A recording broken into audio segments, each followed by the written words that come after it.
आज की हमारी वीडियो का टॉपिक है डिटर्मिनेंट्स। ये क्लास 12 का चैप्टर 4 है और इस वीडियो में हम डिटर्मिनेंट्स कैसे सॉल्व करते हैं 2x2, 3x3 और साथ ही साथ properties of determinants, area of triangle कैसे निकाल सकते हैं डिटर्मिनेंट के थ्रू, और साथ ही साथ इनवर्स ऑफ अ मैट्रिक्स निकालना है तो वो भी डिटर्मिनेंट के हेल्प से निकाल सकते हैं। ये सब देखेंगे। तो फिलहाल डिटर्मिनेंट की अगर डेफिनेशन की बात करें तो डिटर्मिनेंट वर्ड बना है डिटरमाइन से। Determinants are used to determine the nature of solution of a system of equation.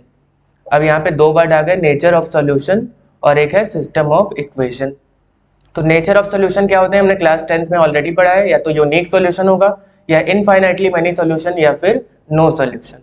और ये हमें पता कैसे चलता है, मान लीजिए हमारे पास दो सिस्टम ऑफ इक्वेशन गिवन है, उनका हम रेशियोज देखते हैं। अगर इस टाइप का कुछ रेशियो आ रहा है a1/a2 not equal to b1/b2 तो यूनिक सॉल्यूशन कहेंगे, यानी कि हमारी जो दो लाइंस है वो इंटरसेक्टिंग होती थी एट वन पॉइंट। इसी के साथ साथ अगर a1/a2 is equal to b1/b2 is equal to c1/c2 है तो हमारी लाइंस जो है वो कोइंसिडेंट होगी या फिर एक के ऊपर एक ओवरलैपिंग होती है, और इसका मतलब हमें इनफाइनाइटली मेनी सॉल्यूशन मिलते हैं। अब लेकिन अगर b1/b2 not equal to c1/c2 हो जाए, इसका मतलब नो सॉल्यूशन। हमारी लाइंस दोनों पैरेलल है, जो दो लाइंस हमारी बन रही हैं वो दोनों पैरेलल होंगी, यानी यहाँ पे हमें कोई भी सॉल्यूशन नहीं मिलेगा। तो ये तो बात हो गई सिस्टम ऑफ इक्वेशन की और नेचर ऑफ सॉल्यूशन की। तो ये डिटर्मिनेंट के थ्रू हमें कैसे पता चलता है वो अभी हम आगे देखेंगे। फिलहाल अगर हमारे पास कोई दो सिस्टम ऑफ इक्वेशन है और वो हमें मैट्रिक्स के फॉर्म में रिप्रेजेंट करना है, तो हमें वो पिछले चैप्टर में हम देख चुके हैं कैसे रिप्रेजेंट करते हैं। मान लीजिए ये दो इक्वेशन है हमारी, equation 1 and equation 2। 1x + 2y is equal to 4 है और 3x + 4y is equal to 9। अब इसको मैट्रिक्स के फॉर्म में रिप्रेजेंट करना है तो हमने 1, 2, 3 और 4 लिख दिया।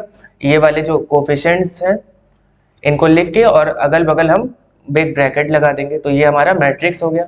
पर क्या इससे हमें कोई सॉल्यूशन मिलेगा, कोई वैल्यू मिलेगी? नहीं मिलेगी। उसके लिए हमें हेल्प चाहिए होती है डिटर्मिनेंट की।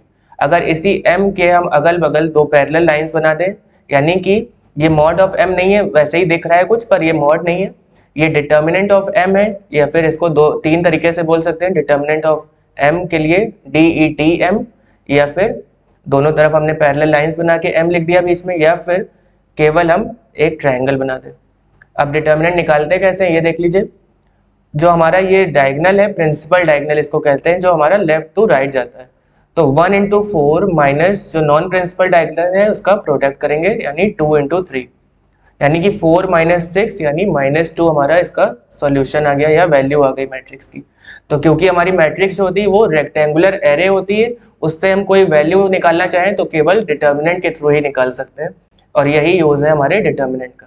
अब आपने पिछले चैप्टर में देखा है मैट्रिक्स अलग अलग फॉर्मेट की होती हैं, या 1x1 भी हो सकती है, 2x2 भी, 3x3 भी, 2x3, 1x3, हर टाइप की मैट्रिक्स होती है।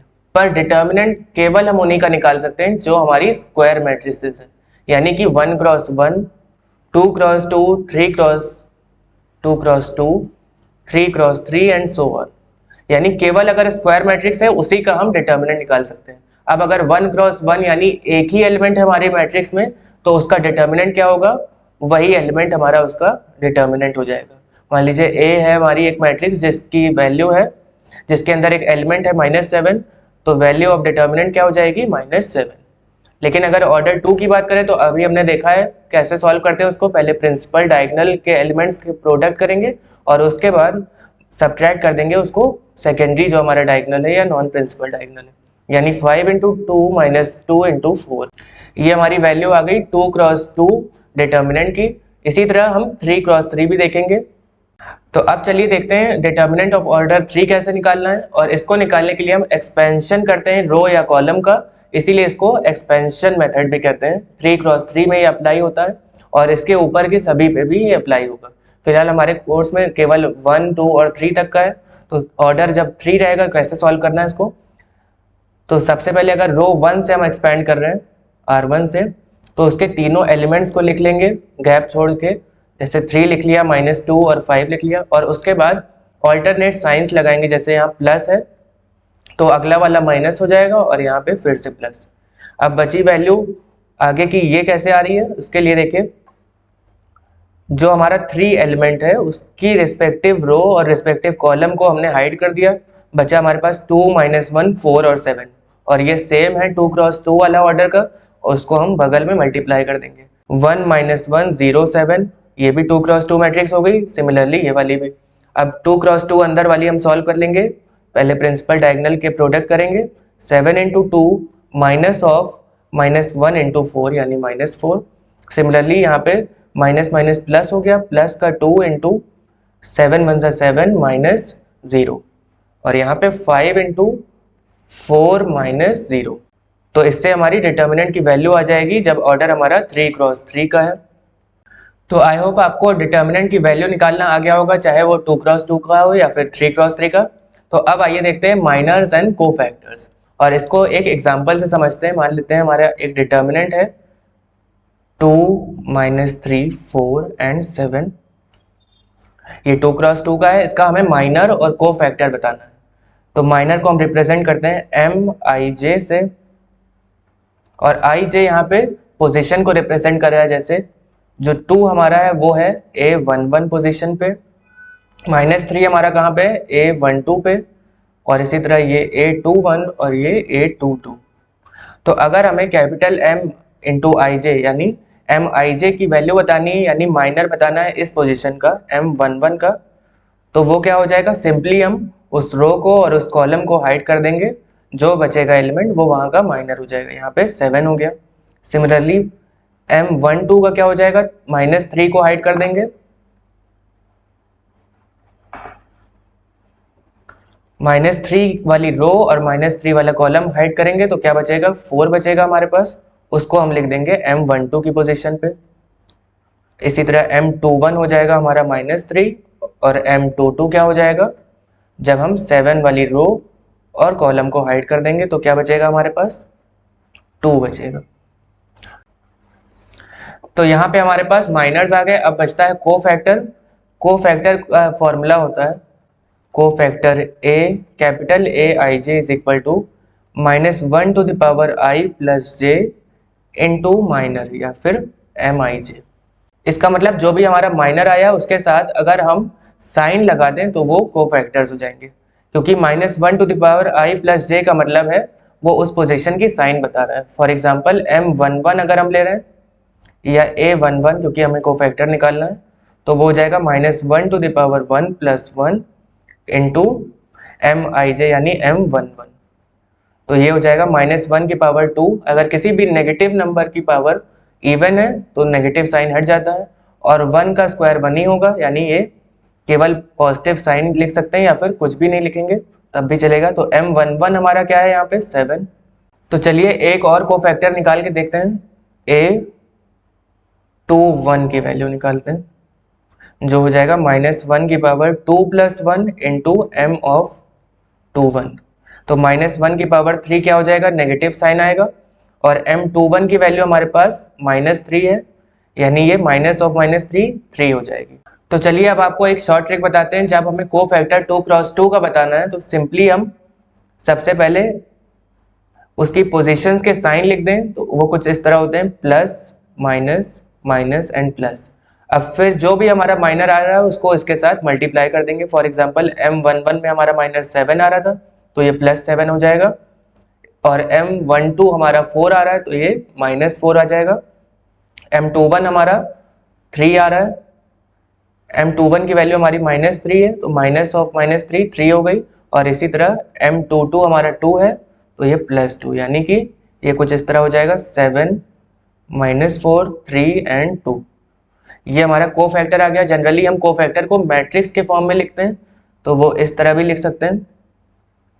तो 2 क्रॉस 2 के माइनर्स और कोफैक्टर्स जानने के बाद आइए आप देखते हैं 3 क्रॉस 3 का, और इसमें भी एक शॉर्ट ट्रिक है। अगर आपको साइंस डायरेक्टली लगाने हैं, कोफैक्टर निकालना है, तो plus minus plus, minus plus minus और प्लस माइनस प्लस, ये साइंस केवल कोफैक्टर के लिए होते हैं। इसलिए अगर आपको कोफैक्टर निकालना है तो आप इनको निकालने के लिए साइन को आप माइनस से मल्टीप्लाई कर दीजिए, क्योंकि जो फॉर्मूला होता है वो हमारा होता है -1 to the power I + J into MIJ।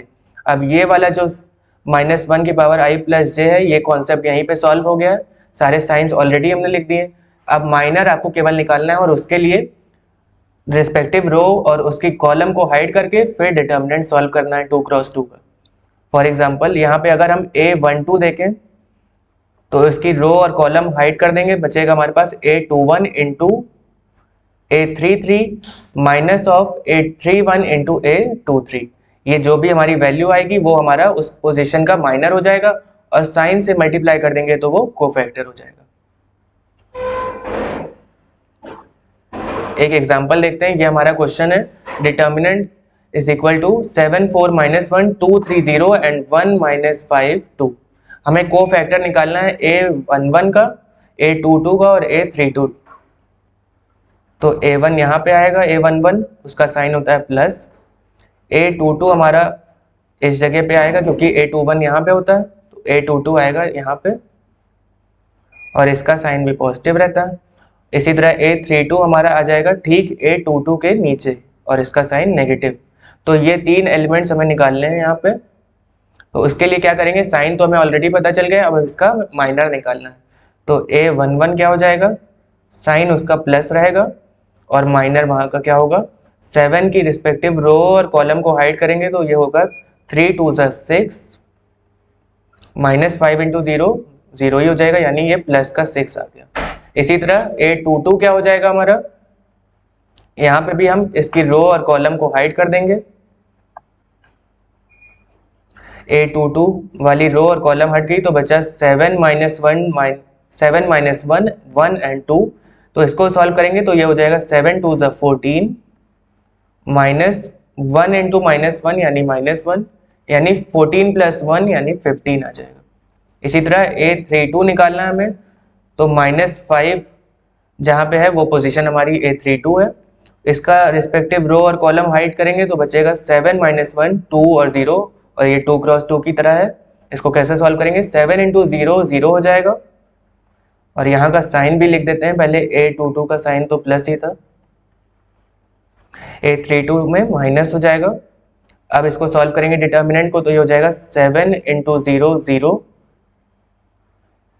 और 2 माइनस ऑफ 2 इंटू माइनस 1 यानी माइनस 2। तो आई होप आपको माइनर और को फैक्टर का कॉन्सेप्ट और साथ ही साथ डिटर्मिनेंट कैसे निकालते हैं 2 क्रॉस 2 और 3 क्रॉस 3 का वो आपको समझ आया होगा। तो अब आइए देखते हैं कुछ क्वेश्चंस, बेसिक क्वेश्चंस देखेंगे और फिर धीरे धीरे कुछ ऊपर के लेवल के भी देखेंगे।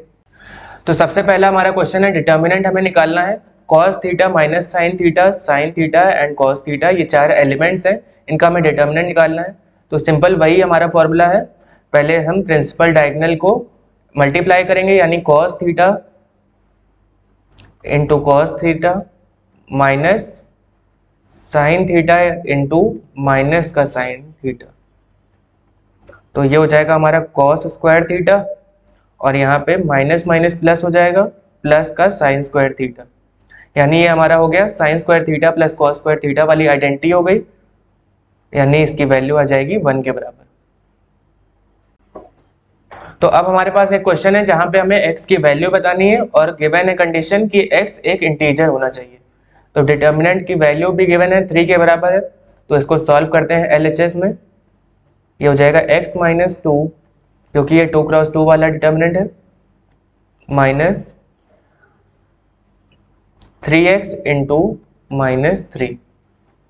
ये हो जाएगा 2x इंटू एक्स यानी 2x स्क्वायर और ये 3 के बराबर है, और फिर minus of 4x, minus minus plus हो जाएगा और यहाँ बचेगा 9x इज इक्वल टू 3, यानी 2x square 9 minus 4 is 5, 5x minus 3 is equal to 0। अब ये हमारी क्वाड्रेटिक इक्वेशन बन गई। तो इसके हमें रूट्स बताने होते हैं, क्या करते हैं, x square plus 6x minus x minus 3 is equal to 0। 2 और x कॉमन ले लेंगे, अंदर बचेगा x प्लस 3। सिमिलरली यहाँ पे माइनस 1 कॉमन ले लेंगे तो बचेगा x प्लस 3, यानी हमारे जो पेयर्स आ गए, फैक्टर्स आ गए x प्लस 3 और 2x minus 1 is equal to 0। इसका मतलब हमारी x की दो वैल्यूज आ रही, एक माइनस 3 और एक 1/2। पर कंडीशन गिवन है x इंटीजर होना चाहिए, इसलिए हम ये वाली वैल्यू लेंगे जहां पे x माइनस 3 के बराबर है। तो हमारा अगला क्वेश्चन 3x3 वाला डिटर्मिनेंट है और हमें इसकी वैल्यू बतानी है क्या होगी। तो उसके लिए हम एक्सपेंड करते हैं किसी भी एक रो या कॉलम से। जनरली हम एक्सपेंड करते हैं रो 1 से, एक्सपेंड बाय रो 1 या R1 लिख दीजिए।